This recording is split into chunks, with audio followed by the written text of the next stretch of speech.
छात्र छात्राओं को मेरा नमस्कार। मैं फिर हाजिर हूँ आपके सामने आपकी 8वीं की कक्षा की हिंदी की वर्कशीट लेकर, और आज हमें पाठ पढ़ना है चिट्ठियों की अनूठी दुनिया।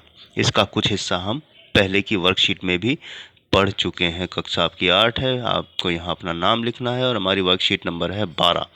तारीख है 5/11/2020। यहाँ आप अपने कक्षा अध्यापक का नाम लिखिएगा। तो जैसा कि पिछले कार्यपत्रक चिट्ठियों की अनूठी दुनिया में हमने कई बातें जानी पढ़ी, आज की वर्कशीट में क्या है, आइए पढ़ना शुरू करते हैं और जानते हैं कि क्या महत्वपूर्ण चीज़ें हैं चिट्ठियों की अनूठी दुनिया पाठ में। आज देश में ऐसे लोगों की कमी नहीं है जो अपने पुरखों की चिट्ठियों को सहेज और संजोकर विरासत के रूप में रखे हुए हों। फिर बड़े बड़े लेखक, पत्रकारों, उद्यमी, कवि, प्रशासक, सन्यासी या किसान, इनकी पत्र रचनाएं अपने आप में अनुसंधान का विषय हैं।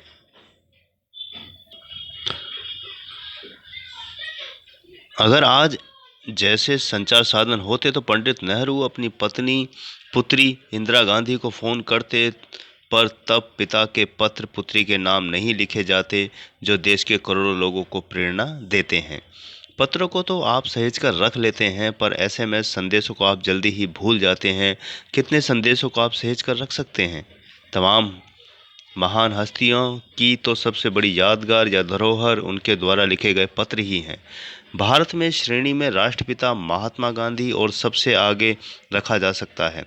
दुनिया के तमाम संग्रहालय जानी मानी हस्तियों के पत्रों का अनूठा संकलन भी है।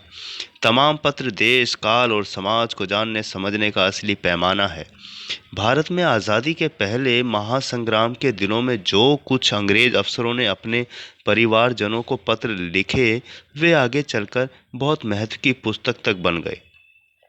इन पत्रों ने साबित किया कि यह संग्राम कितनी ज़मीनी मजबूती लिए हुए था।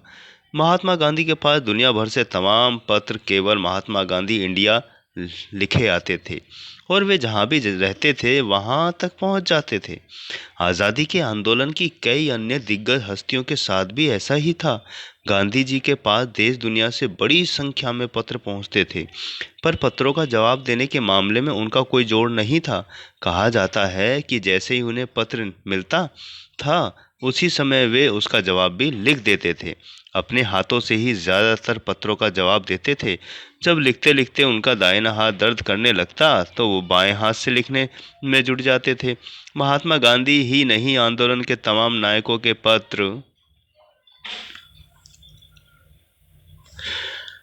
पत्र गांव-गांव में मिल जाते थे। पत्र भेजने वाले लोग इन पत्रों को किसी प्रशस्ति पत्र से कम नहीं मानते हैं, और कई लोगों ने तो उन पत्रों को फ्रेम कराकर रख लिया है। यह है पत्रों का जादू। यही नहीं, पत्रों के आधार पर ही कई भाषाओं में जाने कितनी किताबें लिखी जा चुकी हैं। तो प्यारे बच्चों, हमने यहाँ थोड़ा सा पढ़ा पत्रों के बारे में कि पत्र इतने महत्वपूर्ण हैं कि लोग अपने पूर्वजों के पत्रों को सहेज कर रखते हैं। संग्रहालय यानी कि म्यूज़ियम तक में ये सब हैं। और एक फेमस है कि पंडित नेहरू ने अपनी बेटी इंदिरा गांधी को भी पत्र लिखा था। अब वो आज पत्र करोड़ों लोगों की प्रेरणा है। तो तमाम जितनी भी प्रसिद्ध हस्तियां हैं, लोग हैं, महान लोग हैं, इनके पत्र इनकी धरोहर हैं जिसको तमाम दुनिया पढ़ती है। और जाने कितनी पुस्तकें पत्रों से ही छप गई हैं, बन गई हैं। एक उन्होंने पुस्तक का आकार ले लिया है। और अंग्रेज़ों ने भी अपने परिवारजनों को, क्योंकि भारत में थे वो, उनको, और वो अपने परिवारजनों को विदेशों में पत्र लिखा करते थे, तो उन पत्रों से भी कई बार ये साबित हुआ कि भारत में आंदोलन बहुत तेज़ी से और बेहतर तरीके से ज़मीनी स्तर पर जुड़ा हुआ है।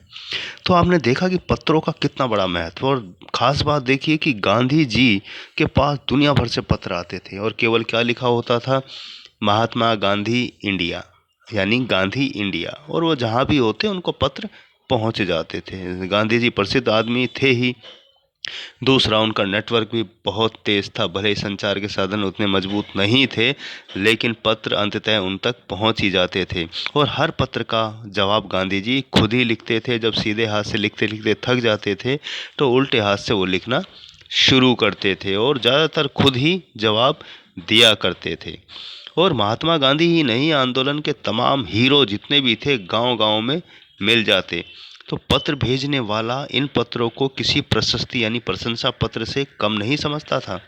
ना ही मानता था। और कई लोगों ने तो प्यारे बच्चों उसको फ्रेम में करा कर रख लिया है, फ्रेम में जड़वा कर। यह है पत्रों का जादू। तो यही नहीं, पत्रों के आधार पर कई भाषाओं में जाने कितनी किताबें लिखी जा चुकी हैं। तो पत्र बहुत महत्वपूर्ण है। पत्रों को हम कभी भी पढ़ सकते हैं, एसएमएस को नहीं पढ़ सकते हैं।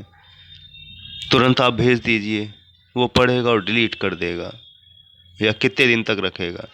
लेकिन पत्र है जो कागज़ में लिखा हुआ है, स्याही से लिखा हुआ है, अपने हाथों से लिखा हुआ है, उसकी खुशबू अलग ही होती है, उसका महत्व ही अलग होता है, उसको बार बार पढ़ने का मन करता है। आप भी अपने परिजनों को पत्र लिखिएगा, आपको बहुत अच्छा लगेगा। तो आइए बढ़ते हैं प्रश्न उत्तर की तरफ प्यारे बच्चों। प्यारे बच्चों, पहला हमारा प्रश्न है कि लोग क्या संजो कर रखते हैं और क्यों। आइए इसका उत्तर देखते हैं प्यारे बच्चों। इसका उत्तर हमारा स्क्रीन पर है। आइए पढ़ते हैं कि लोग क्या संजो कर रखते हैं और क्यों। तो लोग अपने पुरखों की चिट्ठियों को सहेज कर और संजो कर रखते हैं, विरासत के रूप में रखे हुए हैं, क्योंकि इन पत्रों से बहुत ज़्यादा जुड़ी होती हैं। मेरे पास भी अपने पिता के और उनके भी रिश्तेदारों के पत्र लिखे हुए हैं, जो 1970, 1965, 1962 के लिखे हुए हैं। मैंने संभाल के रखे हुए हैं। आप भी संभाल के रखिएगा और लिखिएगा दूसरों को पत्र। आइए बढ़ते हैं दूसरे प्रश्न की तरफ। दूसरा प्रश्न हमारा स्क्रीन पर है प्यारे बच्चों कि तमाम महान हस्तियों की सबसे बड़ी यादगार धरोहर क्या है और क्यों है। तो उत्तर हमारा है, तमाम महान हस्तियों की सबसे बड़ी यादगार या धरोहर उनके द्वारा लिखे गए पत्र हैं, क्योंकि इनके लिखे गए पत्र प्रेरणा के स्रोत हैं और अपने आप में अनुसंधान का विषय है। अनुसंधान मतलब रिसर्च होता है। तो ये पत्र इतने महत्वपूर्ण हैं क्योंकि जब कोई किताब लिखी जाती है तो इन पत्रों का भी सहारा लिया जाता है उस समय की चीज़ों को खोजने के लिए कि स्थितियाँ क्या थी, तो पत्रों से भी सहायता मिलती है। तो आइए बढ़ते हैं तीसरे प्रश्न की तरफ प्यारे बच्चों। तीसरा प्रश्न हमारे स्क्रीन पर है प्यारे बच्चों कि दुनिया भर से सभी पत्र महात्मा गांधी जी के लिए किस पते पर आते थे और क्यों। उत्तर है कि महात्मा गांधी को दुनिया भर से पत्र महात्मा गांधी इंडिया पता लिखकर आते थे। इसका मुख्य कारण गांधी जी का एक निश्चित स्थान पर न रहना था, क्योंकि गांधी जी आज़ादी की भावना फैलाने के लिए देश भर में घूमते रहते थे, उन तक पत्र पहुंच जाते थे। तो आपने देखा गांधी जी इतने प्रसिद्ध थे कि दुनिया भर से पत्र लिखकर आते थे और महात्मा गांधी इंडिया लिखा होता था केवल उस पते पर, और गांधी जी तक वो पहुंच जाते थे, क्योंकि गांधी जी आज़ादी की भावना फैलाने के लिए पूरे देश भर में घूमते थे। आइए बढ़ते हैं चौथे प्रश्न की तरफ प्यारे बच्चों। चौथा प्रश्न हमारा स्क्रीन पर है प्यारे बच्चों कि पत्रों का जादू क्या है। उत्तर हमारा है, लोग पत्रों को सहेज कर रखते हैं, लोग इन्हें प्रशस्ति पत्र मानकर फ्रेम करवा कर रखते हैं। इसे ही पत्रों का जादू कहा जाता है। जब आप इतनी पत्रों को सहेज कर रखेंगे, फ्रेम में जड़वा कर रखेंगे, तो आप समझ सकते हैं कि पत्र कितने महत्वपूर्ण हैं और उनका जादू कितना गजब है। तो आइए बढ़ते हैं पाँचवें प्रश्न की तरफ। तो प्यारे बच्चों, पांचवा प्रश्न हमारा स्क्रीन पर है कि गतिविधि है, कुछ शब्द या शब्दांश अन्य शब्द के साथ जुड़कर नए शब्द बनाते हैं। नीचे घेरे में दिए गए शब्दों को कुछ और शब्दों के साथ जोड़कर इसका उदाहरण समझकर शब्द बनाइए। मुख्य शब्द हमारा पत्र है और इधर एक प्रत्यय है।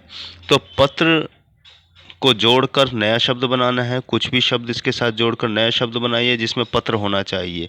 और यह है इक, यानी एक है प्रत्यय, यानी शब्द के आखिर में आएगा। जैसे होता है समाज जमा इक, जब हम इसको जोड़ेंगे तो क्या हो जाएगा, सामाजिक इक। तो इसी तरह आइए देखते हैं इन दोनों का उत्तर क्या है प्यारे बच्चों। तो यहाँ पर उत्तर दिया गया है, तो यहाँ आपका उत्तर दिया गया है पांचवें और अंतिम प्रश्न का। पत्र से हमें शब्द बनाने हैं, तो प्रशस्ति पत्र, प्रमाण पत्र, समाचार पत्र, मासिक पत्र, व्यावसायिक पत्र, निजी पत्र, अवकाश पत्र। दूसरा है इक, प्रत्यय है, इसको जोड़कर शब्द बना है व्यवसायिक, तो व्यवसाय जमा इक, मासिक मास जमा इक, व्यवहारिक व्यवहार जमा इक, समाज जमा इक सामाजिक, प्रमाण जमा इक प्रमाणिक। तो यहाँ हमने पत्र और एक प्रत्यय से और पत्र शब्द को जोड़कर नए शब्दों का निर्माण किया और इनका अर्थ भी है। तो उम्मीद करता हूँ आपको ये वर्कशीट समझ आ गई होगी। तो प्यारे बच्चों, इसी के साथ मैं लेता हूँ विदा। अपने हाथ धोते रहिए, मास्क लगाकर बाहर निकलिए, भीड़ भाड़ में उचित दूरी बनाकर रखिए। आप स्वस्थ रहें, खुश रहें, अच्छे रहें। इसी के साथ मैं लेता हूँ विदा। मिलता हूँ अगली वर्कशीट पर, तब तक के लिए शुभकामनाएं।